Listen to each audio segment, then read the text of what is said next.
उस चुनाव में लोकतंत्र की हत्या हुई, संविधान का कत्ल हुआ, पुलिस ने बहुत ज्यादतियां की, बैरिकेडिंग की गई, उनके वोटर्स को वोट नहीं डालने दिया गया, लाठी बजाई गई, सर फोड़े गए, डंडे तोड़े गए। मौलाना मोहिबुल्लाह नदवी को अखिलेश यादव ने हेलीकॉप्टर से भेजा था पर्चा दाखिल करने के लिए, क्योंकि देर ना हो जाए। आजम साहब के विरोध करने के बावजूद, टिकट मिलने में विरोध करने के बावजूद और उसके बाद चुनाव लड़ने में विरोध करने के बावजूद और दुष्प्रचार के बावजूद मौलाना मोहिबुल्लाह नदवी वो रामपुर से लोकसभा का चुनाव जीत गए। यूनिवर्सिटी है नदवीतुल उलूम लखनऊ में, तो वहाँ से जो पढ़ाई करके आते हैं, मौलवियत की पढ़ाई करके आते हैं, वो नदवी उनके नाम के आगे जुड़ जाता है।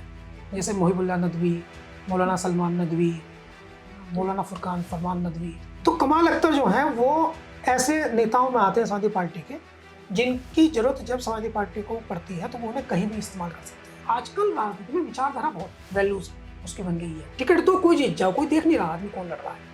बसपा में होता था पहले ऐसा, विचारधारा इतनी प्रबल है कि अब टिकट मिलने तक की देरी है। कॉन्स्टिट्यूशन लागू हो गया, लेकिन प्रैक्टिकली इन्होंने रामपुर में लोकतंत्र ये लेके आया। नमस्कार, मैं इरम शेख और आप देख रहे हैं इनकलाब हिंदी। आज इस एपिसोड में हम आजम खान से जेल से वापस आने के बाद यूपी के सियासत में जिस तरीके की डेवलपमेंट हुई है उस पर चर्चा करेंगे। साथ ही अभी हाल में ही जो रामपुर के सपा के सांसद है मौलाना मोहिबुल्लाह नदवी, उनके साथ उनकी जो एक जंग का जो एक तरीके से आगाज हुआ है, उसी पे आज हमारे साथ खास बातचीत के लिए इनकलाब हिंदी के मैनेजिंग एडिटर आस मोहम्मद कैफ मौजूद है। सर, आपका बहुत स्वागत है। बहुत धन्यवाद इरम जी सर, तो मेरा पहला सवाल ही है कि रामपुर से जो सांसद है मोहिबुल्लाह नकवी, इनकी और आजम खान के बीच ऐसी किसी जंग का आगाज हुआ है? क्योंकि आजम खान ने अखिलेश यादव को खुद से बोला था कि वो जब उनके घर आए तो उनको साथ लेकर ना आए, जिसके बाद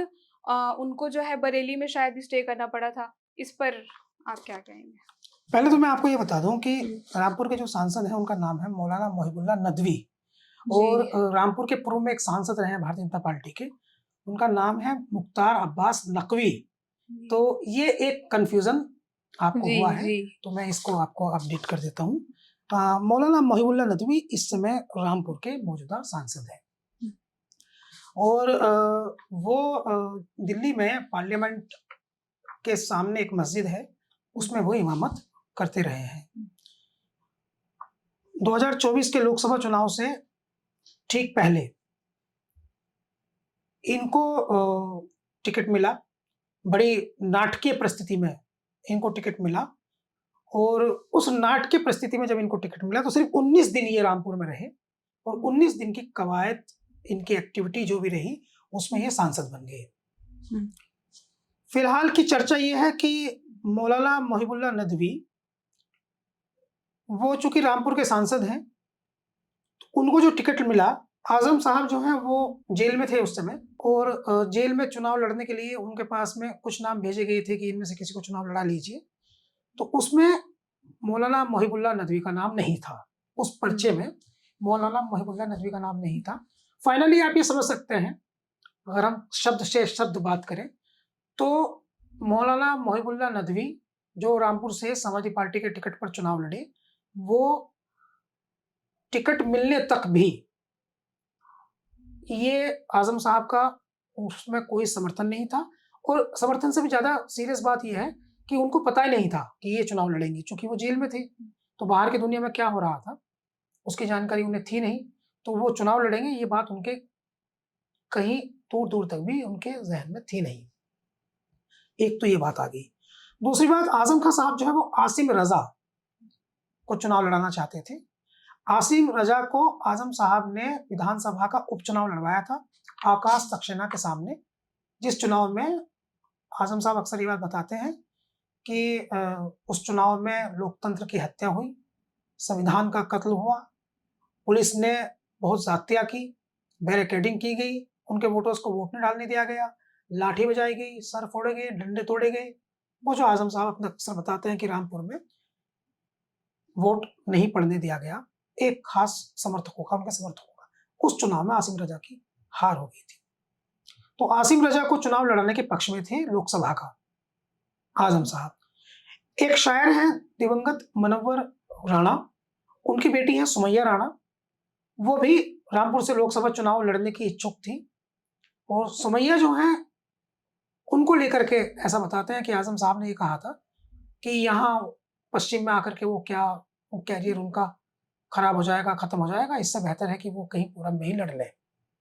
तो कुल मिलाकर के वो जो भी नाम उनके साथ जा रहे थे आज़म साहब के, वो किसी न किसी नाम में कोई ना कोई कमी निकाल रहे थे। हासिम राजा पर वो थोड़ा सकारात्मक थी। ऐसी परिस्थिति में रामपुर में दिन भर ऊहापोह चलती रही और एक दिवंगत सांसद हैं संभल के, जिनके पोते अभी मौजूदा सांसद हैं ज़ियाउर रहमान बर्क। शफीकुर रहमान बर्क, उन्होंने बहुत मदद की। अखिलेश यादव जो समाजवादी पार्टी के राष्ट्रीय अध्यक्ष हैं, शफीकुर रहमान बर्क ने वो जो कई बार बातचीत में उनकी सिफारिश की थी। तो अखिलेश यादव से जब मुलाकात हुई तो शफीकुर रहमान बर्क ने बहुत सीनियर लीडर थे, उन्होंने मोहिबुल्लाह नदवी की सिफारिश कर दी कि इनको आप रामपुर लड़ा दीजिए अखिलेश यादव से। हालांकि वही एक बात नहीं थी। मोहिबुल्लाह नदवी कैसे रामपुर का चुनाव लड़े, इसकी बड़ी एक कहानी है। स्टोरी ये है कि ये पार्लियामेंट के सामने वाली मस्जिद में नमाज पढ़ाते थे और वहाँ अक्सर मेंबर ऑफ पार्लियामेंट्स, जो मुस्लिम मेंबर ऑफ पार्लियामेंट्स हैं, वो नमाज पढ़ने वहाँ आते हैं। उनमें शफीकुर रहमान बर्क साहब जो हैं वो सबसे सीनियर व्यक्ति थे, चूंकि ये भी तुर्क मुस्लिम बिरादरी से आते हैं और शफीकुर रहमान बर्क जो है वो भी तुर्क मुस्लिम बिरादरी से आते हैं। तो भारत में जाति की व्यवस्था है और बहुत मजबूत व्यवस्था है, तो जाति के एक जाति के होने के कारण दोनों में नजदीकी हो गई। वहाँ ये बात करने लगे, अपनी तकलीफें बयान करने लगे और इन्होंने ये बताया कि मैं इस पार्लियामेंट में अंदर जाना चाहता हूँ। तो उस समय बताते हैं कि एक पत्रकार ने इनकी बड़ी मदद की और वो इनको तमाम राजनीतिक सोर्सेस, ऐसे सोर्स जो इनको सांसदी का टिकट दिलाने में सहायक हो सकते थे, तो उस पत्रकार ने इनको अपनी गाड़ी से लेकर के वो सब जगह गया। अब ये भी बताते हैं कि इन्होंने उस पत्रकार को भी डिच कर दिया, धोखा दे दिया। तो ये तो अलग एक कहानी है, लेकिन फिलहाल की कहानी ये है कि ये सांसद बन गए। जब ये सांसद बने तो सिर्फ इन्हें 19 दिन मिले और आजम साहब के लोगों ने, आजम साहब आज कुछ भी कहें, लेकिन ये फैक्ट है कि आजम साहब के लोगों ने इनका विरोध किया। वहां रामपुर की गलियों में ऐसे पर्चे बांटे गए कि ये मौलाना जो है ये बड़ा दुष्ट है और इनको जो है, इनके 4-4 बीवियां हैं और ये मौलाना जो है ये अच्छा आदमी नहीं है। इस तरह का गलत प्रचार, नेगेटिव प्रचार जिसे हम कहते हैं, ये उन गलियों में किया गया। और इसके बावजूद, हालांकि आजम साहब तो नहीं कहेंगे कि मैंने कराया और ना आजम खान साहब के लोग कहेंगे हमने कराया, लेकिन ये प्रचार किया जा रहा था। और मौलाना मोहिबुल्लाह नदवी के जो समर्थक समूह था, ये जो इनके वोट, इनका वर्कर था, वो इस बात का दावा करता था कि ये जो गलत प्रचार हमारे बारे में किया जा रहा है, ये गलत प्रचार आजम साहब के लोग कर रहे हैं। खैर 19 दिन का वो चुनाव हुआ। वो परिस्थिति ऐसी थी पर्चा दाखिल करने की, वो भी एक कंडीशन थी कि अगर इनका पर्चा समय से दाखिल ना होता, समय से इनका पर्चा दाखिल ना होता, तो समाजवादी पार्टी के लिए बहुत विकट परिस्थिति आ जाती, क्योंकि रामपुर में पर्चा ही दाखिल ना होता। 2 जगह ये परिस्थिति आई थी, एक मुरादाबाद में, एक रामपुर में। और आज मैं आपको एक एक्सक्लूसिव बात बता रहा हूँ, कमाल अख्तर 2 पर्चे लेके खड़े थे 2 लोकसभाओं के, एक मुरादाबाद का, एक रामपुर का, कि जहां भी सिचुएशन जो है वो 2 सिंबल लेकर के खड़े थे कि जहां भी सिचुएशन ऐसी हो कि पार्टी का पर्चा दाखिल ना हो, वैकेंट रह जाए, वहां तुरंत कमाल अख्तर समाजवादी पार्टी के नेता हैं, वो अपना पर्चा दाखिल कर दे। ये बड़ी विकट परिस्थिति थी। लेकिन इनको, मौलाना मोहिबुल्लाह नदवी को, अखिलेश यादव ने हेलीकॉप्टर से भेजा था पर्चा दाखिल करने के लिए, क्योंकि देर ना हो जाए लास्ट मोमेंट पर। वो एक अलग स्टोरी है, कभी हम आपके बीच जो है उसको लेकर के आएंगे। तो आखिरी मोमेंट पर भेजा था और कमाल अख्तर जो है वो बैकअप प्लान थे। तो आप बिल्कुल फाइनली ये बात कह सकते हैं, ये स्टोरी ये है कि आजम साहब के विरोध करने के बावजूद, टिकट मिलने में विरोध करने के बावजूद, और उसके बाद चुनाव लड़ने में विरोध करने के बावजूद और दुष्प्रचार के बावजूद, मौलाना मोहिबुल्लाह नदवी वो रामपुर से लोकसभा का चुनाव जीत गए। तो आज मैं आजम साहब का एक इंटरव्यू देख रहा हूं जिसमें वो ये कह रहे हैं कि मेरी 50 साल की मेहनत है रामपुर में, इसलिए तो ये जीत गई। 50 साल तक मैंने ये मेहनत की है।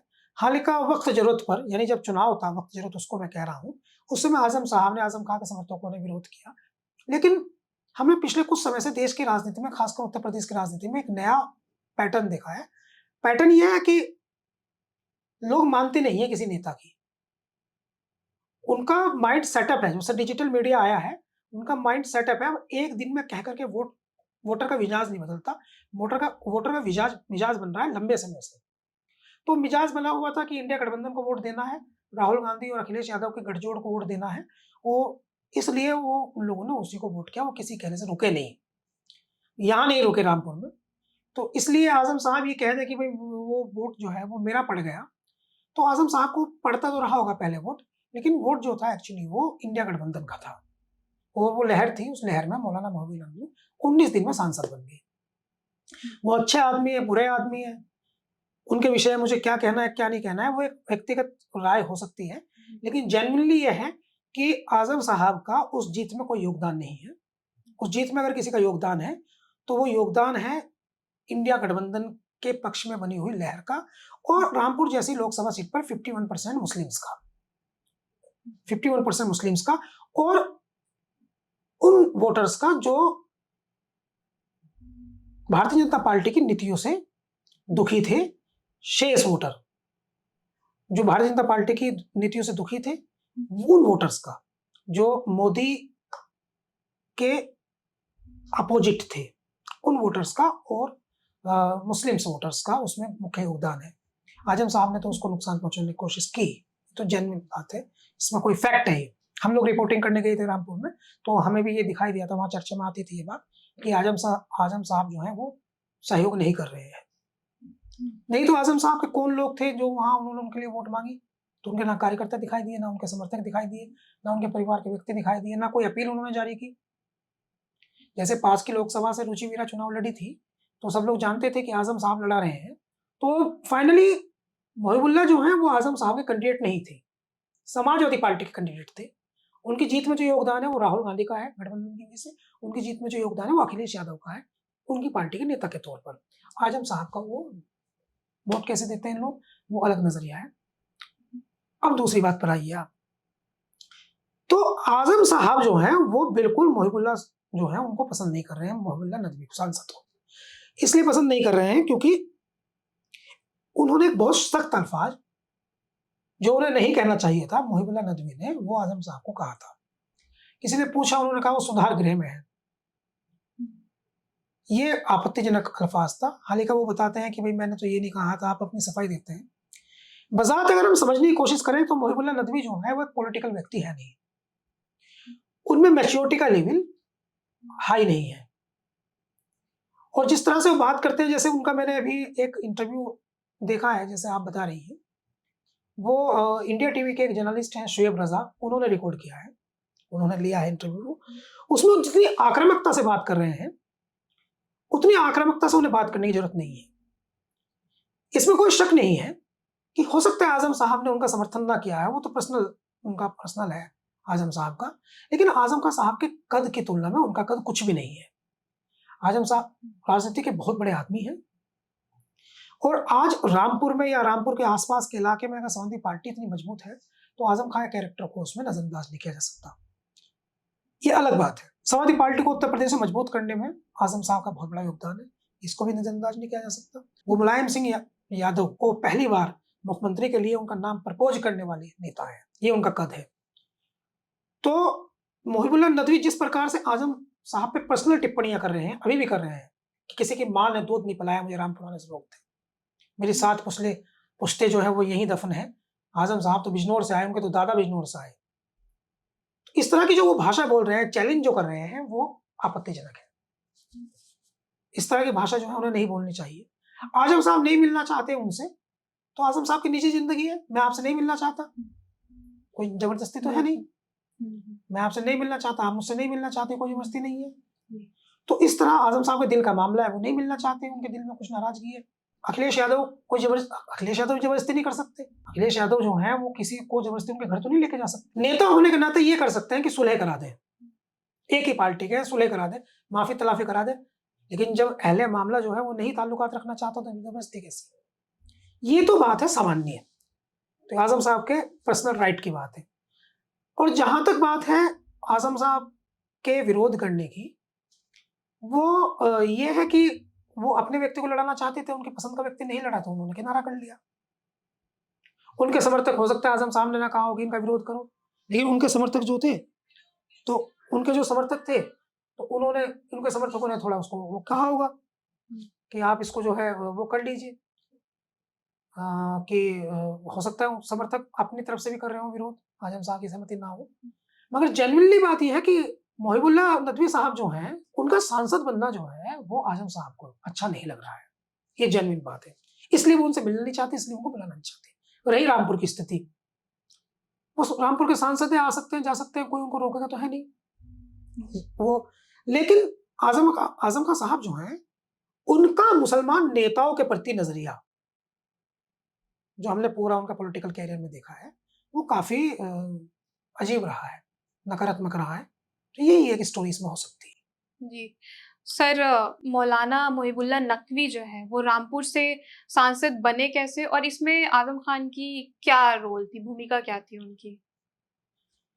देखिए, पहले तो आप फिर मौलाना मोहिबुल्लाह नकवी कह रही हैं, नदवी। अब मैं थोड़ा आपको इसमें ये भी दर्शक भी जान ले। जी।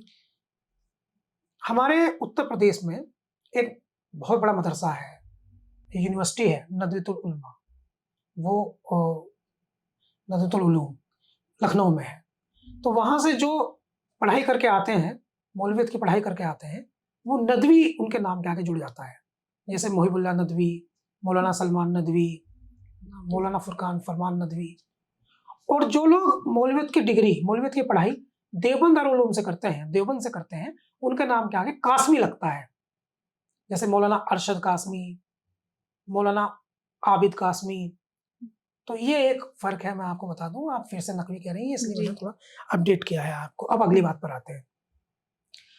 तो आजम खां साहब का रोल मैंने आपको बहुत अच्छे से समझाया कि आजम खां साहब जो हैं, उनकी भूमिका ना तो इनकी टिकट दिलाने में थी, बल्कि सच तो यह है कि वो एक परिस्थिति पैदा हुई, एक अजीब तरह की परिस्थिति पैदा हुई कि आजम साहब तक इनका नाम ही नहीं पहुंचा। तो उस समय समाजवादी पार्टी के एक नेता इनसे बात करने जरूर गए थे, टिकट पर डिस्कस करने, संभव थे वो रामगोपाल यादव साहब थे या कोई दूसरा, मतलब एक दूत समाजवादी पार्टी से गया जरूर था इनसे बात करने के लिए। लेकिन उसमें भी ये नाम संभव थे उनके पास अंतिम समय पर पहुंचा, और ऐसी परिस्थिति में पहुंचा जब आजम साहब कुछ कर भी नहीं सकते थे। मैं ये कह रहा हूं, हमने पॉलिटिकल बहुत सारी चीजें देखी है। मौलाना मोहिबुल्लाह नदवी को जो टिकट मिला रामपुर लोकसभा का, वो तो ऐसे ड्रामेटिकली मिला, सारे माहौल, सारी परिस्थितियां इनके पक्ष में खुद ब खुद बनती चली गई। सिफारिश एक ने की या दो ने की, वो कुछ नहीं है। वो तो ये है कि जब किसी चीज को उस ऊपर वाले को देना होता है, तो वो उसको ऐसे चुन लेता है। तो इनके पक्ष में सारी परिस्थिति बन गई, इनके नसीब में था ये, इनके भाग्य में लिखा था ये, आप सीधे समझिए। नहीं तो इनको क्या मतलब, ये तो 10,000 15,000 की इनकी तनख्वाह थी, पार्लियामेंट की मस्जिद में नमाज पढ़ाते थे। ये जो मेंबर ऑफ पार्लियामेंट है, मुस्लिम मेंबर ऑफ पार्लियामेंट है, उस मस्जिद में नमाज पढ़ने आते थे।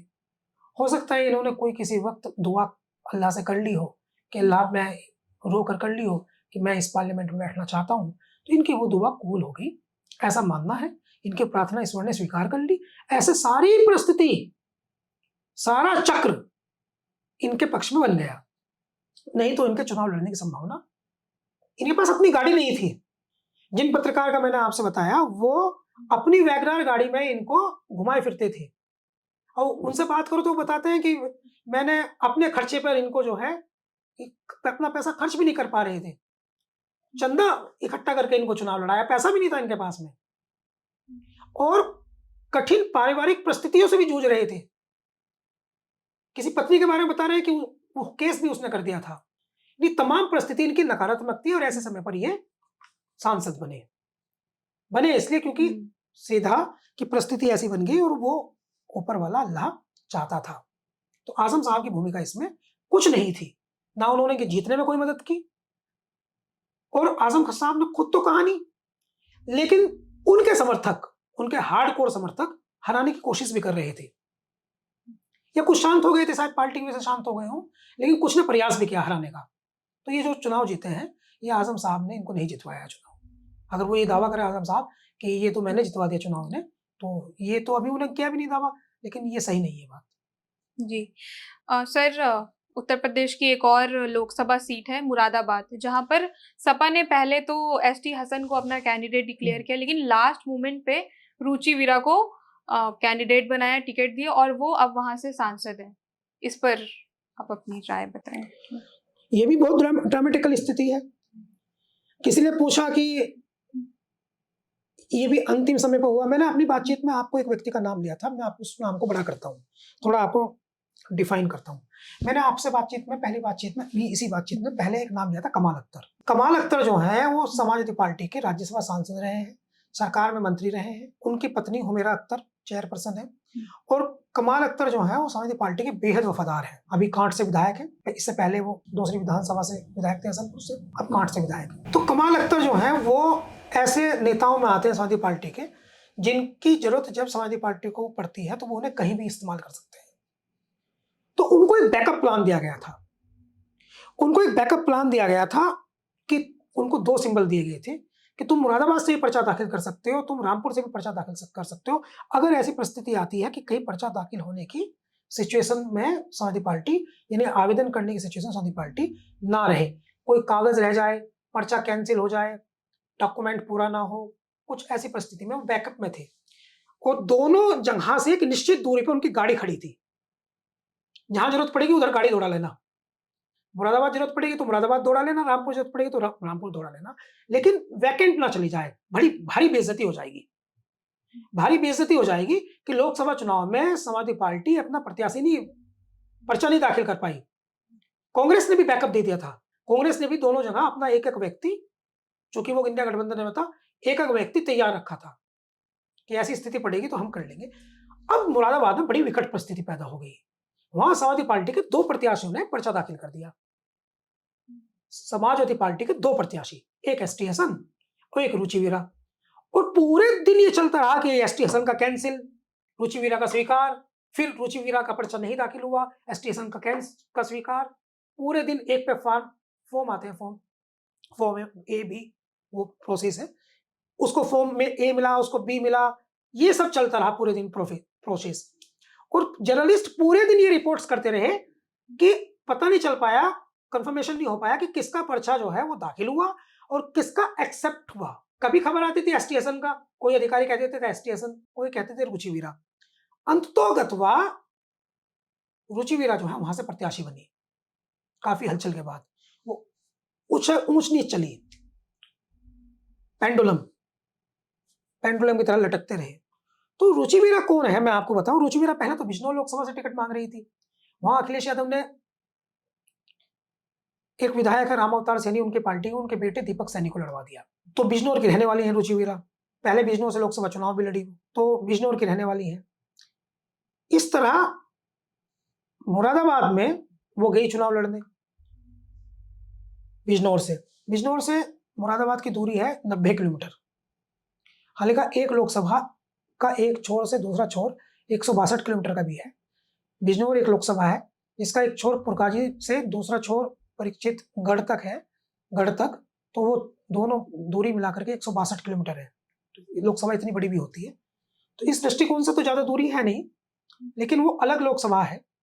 और वहां से इमरान प्रतापगढ़ी चुनाव लड़े थे, वहां से मोहम्मद अजहरुद्दीन क्रिकेटर जो है वो सांसद रहे मुरादाबाद से। कुंवर सर्वेश सिंह इससे पहले सांसद थे भारतीय जनता पार्टी से। तो ऐसी परिस्थिति में हम देखें तो रुचि वीरा का वहां से चुनाव लड़ना अप्रत्याशित था। और चुनाव क्यों लड़वाया गया रुचि वीरा को?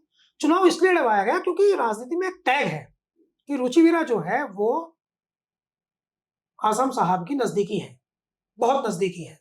तो आजम साहब रामपुर की वजह से, रामपुर का जो टिकट उनकी मर्जी से नहीं हुआ, उसकी वजह से बहुत ज्यादा नाराज है। तो कहीं ऐसा ना हो कि इनकी नाराजगी बहुत ज्यादा बढ़ जाए, तो इसलिए रुचि वीरा यानी उनके एक टिकट उनका कर दिया।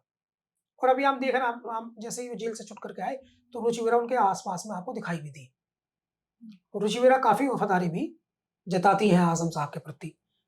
और ये भी सच है कि अगर सांसद हैं तो इसमें उनकी भूमिका है। रुचि वीरा को सांसद बनाना आजम खान साहब की पूरी भूमिका है। देखिए अभी जो पॉलिटिक्स हो रही है, हाल फिलहाल की जो पॉलिटिक्स हो रही है, उसमें नेताओं का आभा मंडल कमजोर हो गया है। अभी जो पॉलिटिक्स है उसमें टिकट की बड़ी वैल्यू है। जिसको टिकट, आपको टिकट मिल जाएगा तो हम कह रहे हैं कि आप विधायक बन जाओगे कहीं। इस समय टिकट की बड़ी वैल्यू है। सामान्य व्यक्ति जो है वो टिकट मिल जाए बस विधायक बन जा रहा है, टिकट मिल जाए बस सांसद बन जा रहा है। ये जो भारतीय जनता पार्टी है, नरेंद्र मोदी जिसके प्रधानमंत्री जिस सरकार में है, इनके नाम पर, मोदी के नाम पर ऐसे-ऐसे लोग सांसद बन गए जो सभासद नहीं बन सकते। 1-2 नहीं, 100 से ज़्यादा सांसद होंगे। हम कह रहे हैं 150 सांसद होंगे। भारतीय जनता पार्टी की सरकार में 150 सांसद ऐसे हैं जो मोदी के नाम पर बन गए। और अभी जो ये 43 सांसद उत्तर प्रदेश में जीते हैं, जिसमें से 37 समाजवादी पार्टी के हैं और 6 कांग्रेस के हैं, ये 43 में से एक सांसद भी ऐसा नहीं है जो अपने दम पर जो है पूरा चुनाव जीत जाता, पूरा चुनाव। तो ये सब जो चुनाव जीते हैं, इसमें पार्टी की विचारधारा की आजकल राजनीति में विचारधारा बहुत वैल्यूज उसकी बन गई है। टिकट तो कोई जीत जाओ, कोई देख नहीं रहा आदमी कौन लड़ रहा है। बसपा में होता था पहले ऐसा। विचारधारा इतनी प्रबल है कि अब टिकट मिलने तक की देरी है। तो टिकट मिल गई, रुचि मीरा को इंट्रोड्यूस हुई या नहीं हुई, जीत गई। टिकट मिल गया, मौलाना महिबुल्लाह नदवी को इंट्रोड्यूस हुए या नहीं हुए, जीत गए। ना जाति का असर पड़ रहा है, ना वो उनके पास धन दौलत कितनी है, क्योंकि महिबुल्लाह नदवी के पास तो धन दौलत थी नहीं, लेकिन सांसद बन गए। रुचि मीरा के पास धन दौलत थी जरूर, लेकिन उनको उसका इस्तेमाल करने का समय नहीं मिला, जैसे सांसद बन गई। तो एसटी हसन जो है, उनका किसी ने इंटरव्यू किया जब आजम साहब जेल से आ गए। उन्हें दुख है इस बात का। पूर्व में सांसद रहे वो, उनका नाम है सैयद तुफैल हसन, और वो बहुत बड़े डॉक्टर हैं। एक दिन में कई बताते हैं कि 1000 से ज्यादा मरीज देखते हैं। फीस उनकी शायद 10 रुपए है या 20 रुपए है। बहुत बड़े डॉक्टर हैं एसटी सैयद तुफैल हसन। पहले सांसद थे, उनका टिकट भी हो गया था। वो ये मानते हैं कि मेरा टिकट जो है वो आजम साहब ने कटवाया, अपना वीटो यूज करके अपनी नजदीकी रुचि मीरा को भेज दिया। और इसलिए क्योंकि रामपुर का टिकट उनकी मर्जी से नहीं हुआ, तो उनको बैलेंस करने के लिए, नाराज ना हो तो उनको भेज दिया। तो एसटी हसन साहब कभी आजम साहब के नजदीकी थे। वो ये बात भूल गए हैं हालिका कि पहले उनका टिकट आजम साहब की सिफारिश से हुआ था, तो कभी उनके नजदीकी थे। तो एसटी हसन साहब से पूछा किसी ने, आजम साहब जेल से आ गए हैं तो आप जाएंगे मिलने, कि दिल तो मेरा कर नहीं रहा, लेकिन वो बुलाएंगे तो चला जाऊंगा। यानी दिल में चोट उनके भी है, दुख उनको भी है। तो ये स्टोरी है इसकी। सर, एक और चर्चा हो हाँ। रही है जैस्मीन अंसारी और शाहनवाज खान के एमएलसी बनने की, और क्या इमरान मसूद के एमएलसी बनने के विरोध में थे आजम खान? हाँ, ये अच्छा सवाल है। जब जासमीन अंसारी सीतापुर के और ये शाहनवाज खान सहारनपुर के एमएलसी बने, तो उस समय इमरान मसूद समाजवादी पार्टी में थे, और उस समय चर्चा बहुत हाई थी कि इमरान मसूद को समाजवादी पार्टी एमएलसी बना सकती है। लेकिन इमरान मसूद को एमएलसी नहीं बनाया। एमएलसी बनाया शाहनवाज खान को, एमएलसी बनाया जासमीन अंसारी को। तो जासमीन अंसारी जो हैं वो रहने वाले हैं सीतापुर के। सीतापुर जेल में आजम खान साहब लंबे समय तक बंद रहे। तो कुछ लोग बताते हैं कि आजम साहब ने जो है वो आजम साहब की उन्होंने बड़ी मदद की। कुछ तो ये भी कहते हैं कि उनको जेल में उनकी काफ़ी सेवा की, खिदमत की। उनको खाना वगैरह भी, चूँकि इनकी तबीयत ठीक नहीं थी तो उनके घर से जाता था। इस तरह से लोग बताते हैं। हालाँकि उनको एमएलसी बनने में इनका कैरेक्टर है, इस पे मुझे थोड़ा-सा डाउट है, क्योंकि उनकी सिफारिश जो है एक और पार्टी के नेता हैं आशू मलिक। जासमीन अंसारी की सिफारिश तो आशू मलिक कर रहे थे, तो उनको अगर उन्होंने की भी है आजम साहब ने, तो आधी कह सकते हैं, आधी आशू मलिक की कह सकते हैं। तो वो तो ये है, इसलिए मैं इस बारे में तो श्योर नहीं हूँ। शाहनवाज खान पे मैं श्योर हूँ। शाहनवाज खान की ज़रूर कुछ वीडियो वायरल हुई थी, कुछ फोटो वायरल हुई थी कि जब वो अस्पताल में थे आजम साहब, तो पीछे ग्लूकोज़ की बोतल लेकर के एक व्यक्ति खड़ा है। तो जो वो व्यक्ति ग्लूकोज़ की बोतल लेके खड़ा है, वो शाहनवाज खान है।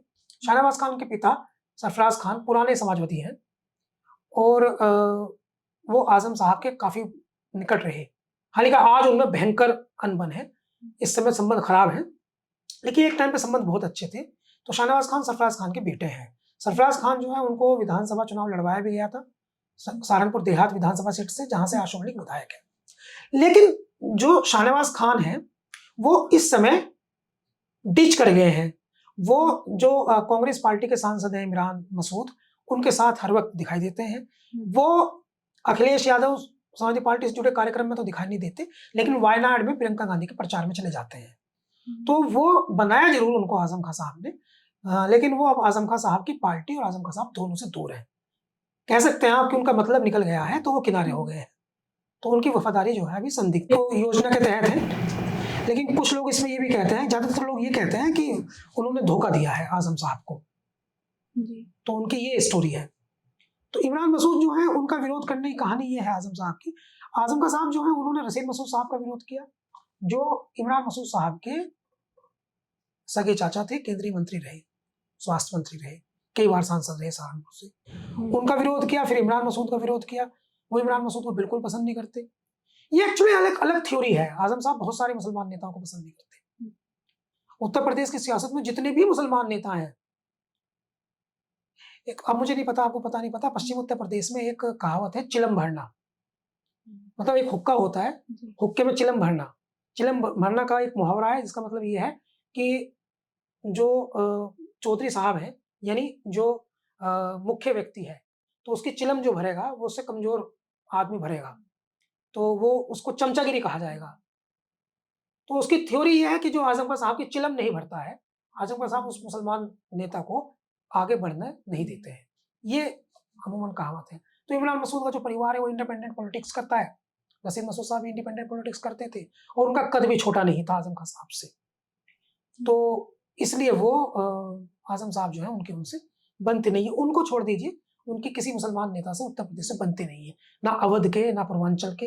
हाजी रियाज अहमद से नहीं बनी, मुख्तार अंसारी से नहीं बनी, अतीक अहमद से नहीं बनी, तो शाकिर अली से नहीं बनी। ये तो अवध के और पूर्वांचल के मैं बता रहा हूँ आपको। इधर आ जाइए आप, इन्हीं के रामपुर के बराबर में संभल है, वहाँ इकबाल महमूद है, उनसे नहीं बनी। शफीकुर रहमान बर्क संभल के हैं, उनसे नहीं बनी। रामपुर के नेता जो हैं उनसे नहीं बनी। मुरादाबाद में आप एस.टी. हसन का नाम ले दिया, उनसे नहीं बनी। और इकराम कुरैशी वहाँ कुछ समय बनी, कुछ समय फिर बिगड़ गई। बिजनौर में आ जाइए आप, यहाँ नहीं बनी उनकी, राजा गजनफर से नहीं बनी। तो मुजफ्फरनगर में आ जाइए आप, यहाँ जितने मुसलमान नेता हैं, आमिर आलम कभी उनके नजदीकी थे लेकिन बाद में बिगड़ गई, उनसे भी नहीं बनी। युगों पे कादिर राणा परिवार राजनीति करता है, उनसे नहीं बनी। मेरठ में आप चले जाइए, हाजी याकूब से नहीं बनी। हाजी याकूब को तो उन्होंने एक चिट्ठी भेज दी थी मजेदार। हाजी, जब वो यूनिवर्सिटी बनवा रहे थे, चंदा मांग रहे थे, तो हाजी याकूब से कुछ अनबन हो गई किसी बात को लेकर के, तो उन्होंने एक चिट्ठी भेजी, कह रहे हम तुम्हारे चंदा दिया, हमारे यूनिवर्सिटी को हम वापस कर रहे हैं, और जौहर यूनिवर्सिटी के बाहर हम एक वो लगवाएंगे शिलापट, और उस पर लिखवाएंगे कि हमें जो चंदा इन्होंने दिया था, और इन्होंने वो चंदा हमसे वापस दे दिया, हमने इनका चंदा वापस कर दिया। जैसे चंदा देने वालों के नाम लिखवाए जाते हैं, तो हम ऐसे लिखवाएंगे वापस चंदा लेने वालों के नाम। उनकी उनसे नहीं बनी। बागपत में उनकी कोकब हमीद से नहीं बनी। और गाजियाबाद में राजनीति करते हैं आशू मलिक, उनसे नहीं बनी, जबकि आशू मलिक तो 2010 में उनको पार्टी में वापस लाने में सबसे बड़े सहयोगी में से एक थे। आशू मलिक के साथ तो और भी स्टोरी बड़ी गजब हुई। आशू मलिक एक सहारनपुर में 2014 में एक रैली के आयोजक थे आशू मलिक, तो हवा में गुब्बारा उड़ रहा था, उसमें आशू मलिक का नाम था, तो इन्होंने वो गुब्बारा नीचे उतरवाया। फिर जो पीछे बैनर लगा हुआ था उसमें आयोजक में आशू मलिक का नाम था, उस पर पत्ते चिपकवाए। और नेताजी मुलायम सिंह जी का फोन नहीं उठाया, तो वही यही शाहनवाज खान जिनका आपने नाम ले लिया, इनसे कहा कि तुम फोन मिला, उनका घर का नाम शप्पू है, तो इनका तुरंत उठा लिया। नेताजी का फोन नहीं उठाया, इनका उठा लिया। तो उनकी तो किसी मुसलमान नेता से नहीं बनी। कमाल अख्तर उनके पड़ोस के, उनसे नहीं बनती। महबूब अली उनके पड़ोस के, उनसे नहीं बनती। किसी भी मुसलमान नेता से, उत्तर प्रदेश के नेताओं से नहीं बनती। बनी किससे? वसीम रिजवी से, जिनको लेकर के अब तमाम जिन्होंने त्यागी वो हो गए हैं, अपना धर्म उन्होंने बदल लिया है। बनी इनकी सरोजनी अग्रवाल से, बनी इनके सीतापुर के गुप्ता जी पूर्व विधायक है उनसे, बनी इनकी रुचि वीरा जी से। तो जो लोग ये कहते हैं कि आजम खान साहब जो है, कुछ लोग कहते हैं फायर ब्रांड नेता है। भाई फायर ब्रांड नेता, लेकिन राजनीति में उन्होंने मुसलमान नेता आगे नहीं बढ़ाए। राजनीति में उन्होंने आगे बढ़ाए वो अपने सेकुलर छवि को प्रदर्शित करने के लिए हिंदू नेता आगे बढ़ाए, उन्हीं को टिकट दिलाया, उन्हीं को एमएलसी बनवाया, उन्हीं को राज्यसभा दिलाई। राज्यसभा किसको दिलाई? इन्होंने मनोहर चौधरी को दिलाई।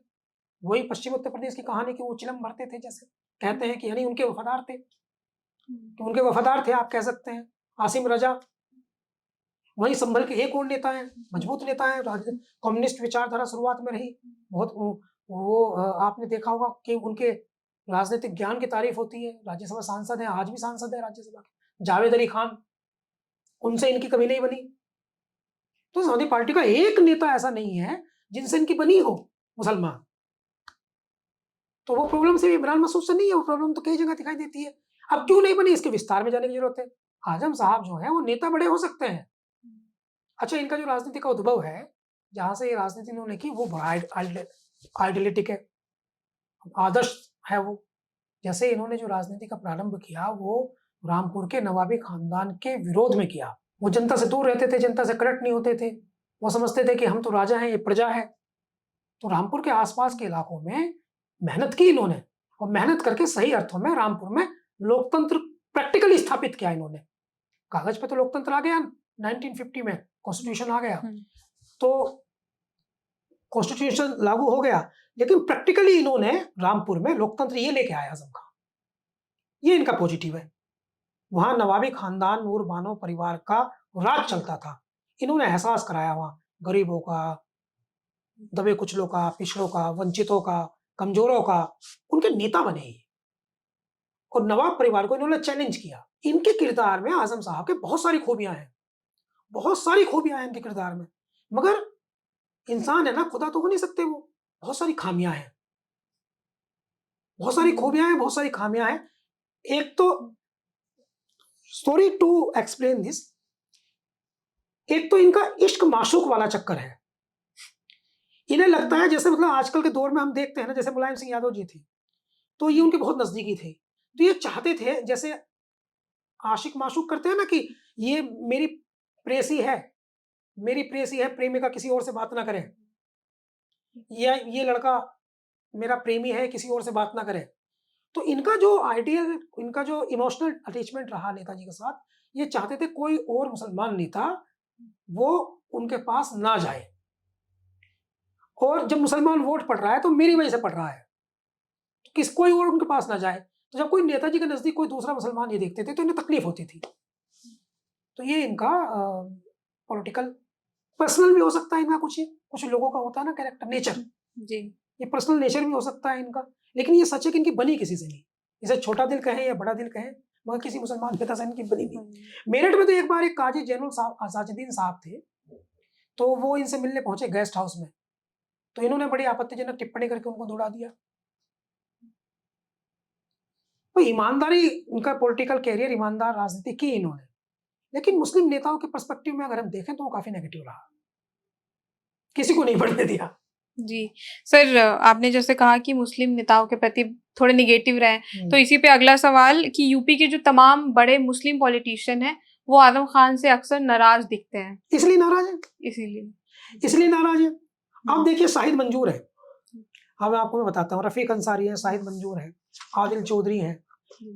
अब नेताजी के मुलायम सिंह जी के पास गए, मुलायम सिंह क्या करते थे, कोई उनके पास मिलने के लिए गया और वो उनके परिचित भी नहीं है, तो मुलायम सिंह कहते थे उनको कि अरे मैं जानता हूँ, आपको जानता हूँ। बड़ा सम्मान देते थे, बड़े आत्मीयता से मिलते थे, कंधे पर ऐसे हाथ मारते थे, कमर पर हाथ मारते थे, पूछते थे ठीक हो, हर व्यक्ति को सम्मान देते थे, हर नेता को सम्मान देते थे। आजम का साहब जो है वो तुनक मिजाजी में रहते थे, हर वक्त बढ़िया भाषण देना, दलीप कुमार स्टाइल जो है वो डायलॉग्स बोलना, और बॉलीवुड का, मैं तो अक्सर कहता हूँ कि आजम साहब का कैरियर राजनीति में कहाँ आगे, इनको तो मुंबई चला जाना चाहिए था, शाहरुख खान से आगे निकल जाते। तो मुलायम सिंह जी जो है वो जरूर, जैसे कमाल अख्तर को, वो जामिया मिलिया इस्लामिया के अलुमनाई है और यहाँ वो प्रेसिडेंट थे, और एक बार एक प्रदर्शन के दौरान पुलिस ने लाठी बजाई, तो उस लाठी के चपेट में नेताजी मुलायम सिंह आ सकते थे, तो ये सामने अड़ गए और इन्होंने सारी लाठी अपने जिस्म पर झेल ली, नेताजी को प्रोटेक्ट किया, मुलायम सिंह जी को प्रोटेक्ट किया। पोटेंशियल देखा नेताजी ने कि कमाल अख्तर में पोटेंशियल है, इनको राज्यसभा में भेज दिया, विधानसभा लड़ाते हैं। महबूब अली पोटेंशियल देखा, महबूब अली ने कहा, अभी लोकसभा चुनाव था, कुंवर दानिश अली अमरोहा से लोकसभा का चुनाव लड़ रहे थे, महबूब अली तो चुनाव नहीं लड़ रहे थे, मंच पर राहुल गांधी थे, अखिलेश यादव थे। महबूब अली ने कहा कि मैं वादा कर रहा हूं कि मैं अपनी विधानसभा से, अमरोहा से वो विधायक है, मैं 50,000 वोटों से जिताकर भेजूंगा कुंवर दानिश अली को। तो अखिलेश यादव ने वहीं बीच में टोक दिया, कह रहे 50,000 नहीं, 1 लाख से, कह रहे 1 लाख से जिता के भेजना। तो सबसे बड़ी जीत लगभग 1 लाख की हुई, सबसे बड़ी जीत दानिश अली की एक विधानसभा में, लोकसभा में वहीं से उतने की हुई। ये है, वो महबूब अली को पसंद नहीं करते, इकबाल महमूद उनको पसंद नहीं करते। जावेद अली खान राज्यसभा में समाजवादी पार्टी के सबसे काबिल, सबसे पढ़े लिखे और बेहतरीन तरीके से पार्टी की बात रखने वाले नेता हैं। आजम साहब पसंद नहीं करते उनको, बिल्कुल पसंद नहीं करते। तो ये इशू सबके साथ है, तो वे क्यों पसंद करेंगे? शाहिद मंजूर है, उनका आजम साहब से 36 का आंकड़ा, उनको पसंद नहीं करते।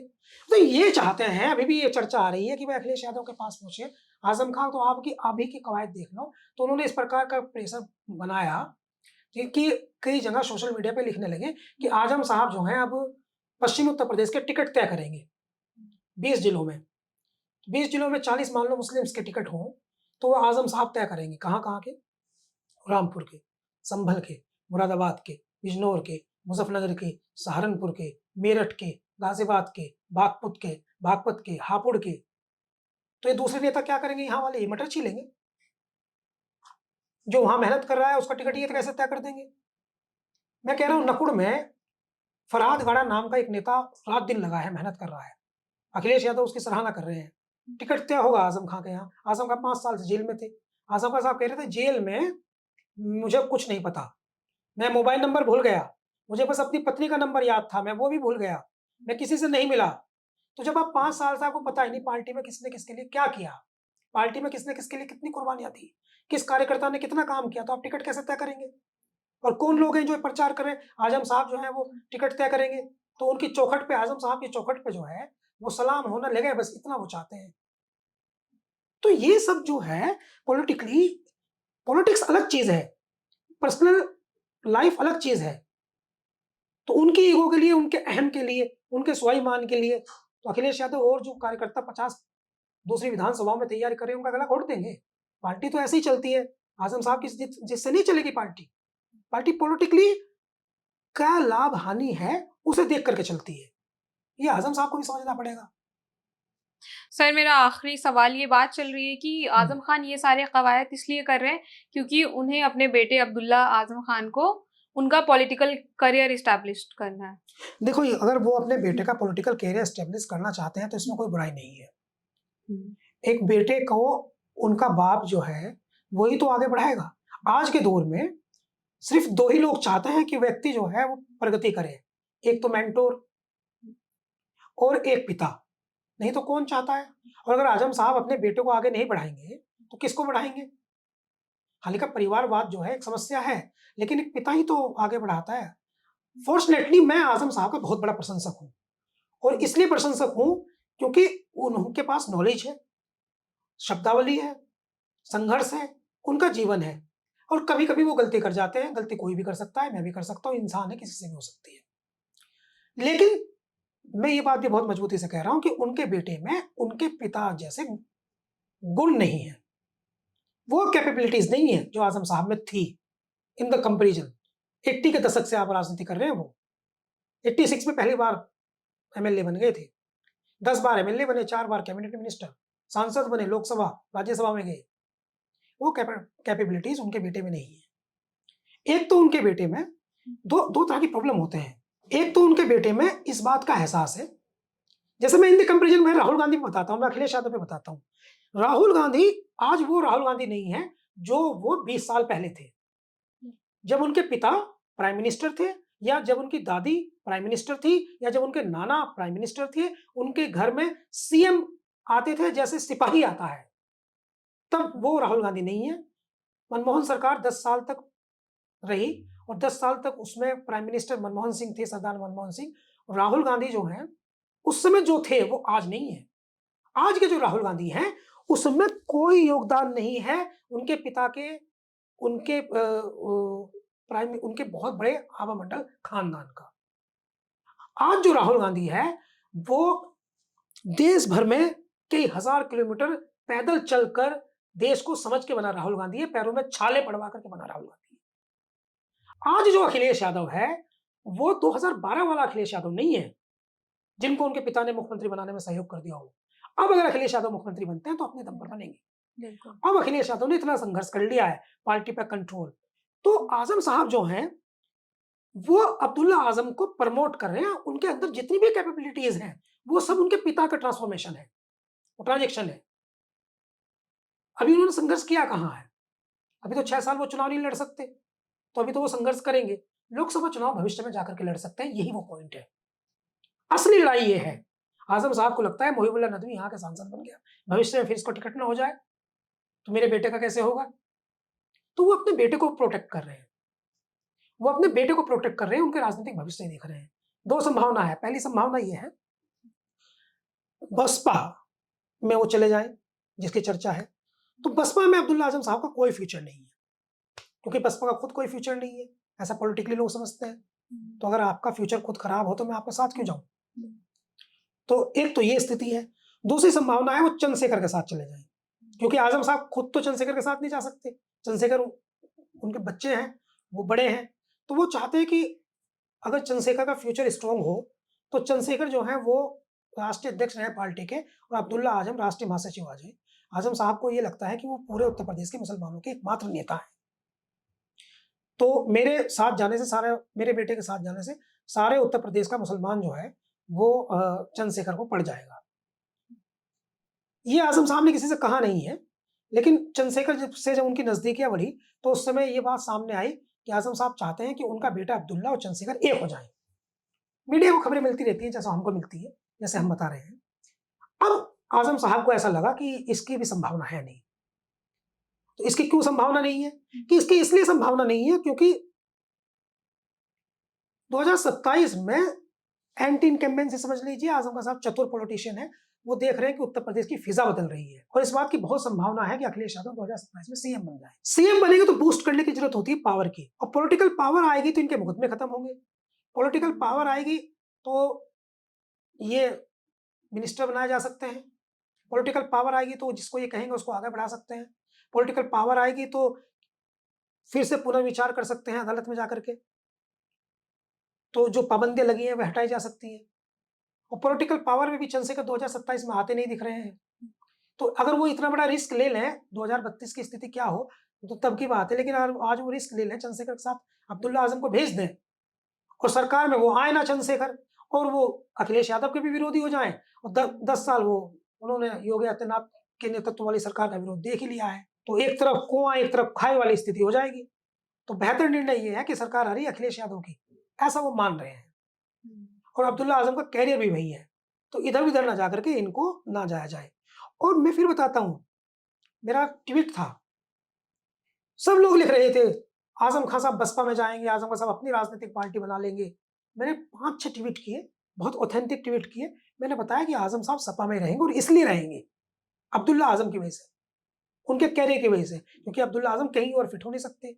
अखिलेश यादव उनका हाथ पकड़ के बराबर में बैठा करके उनको चाय पिला देंगे, कहीं और इसकी संभावना है नहीं, और संघर्ष की स्थिति में वो है नहीं। एक बाप अपने बेटों को ज्यादा जानता है ना। चांदी की चम्मच मुंह में लेकर के पैदा होने वाले व्यक्ति कुछ कम संघर्षशील होते हैं, और संघर्ष उन्हें भारी पड़ता है, प्रतिभाएं तो अभाव में पैदा होती हैं। तो ये भी एक स्टोरी है इरम।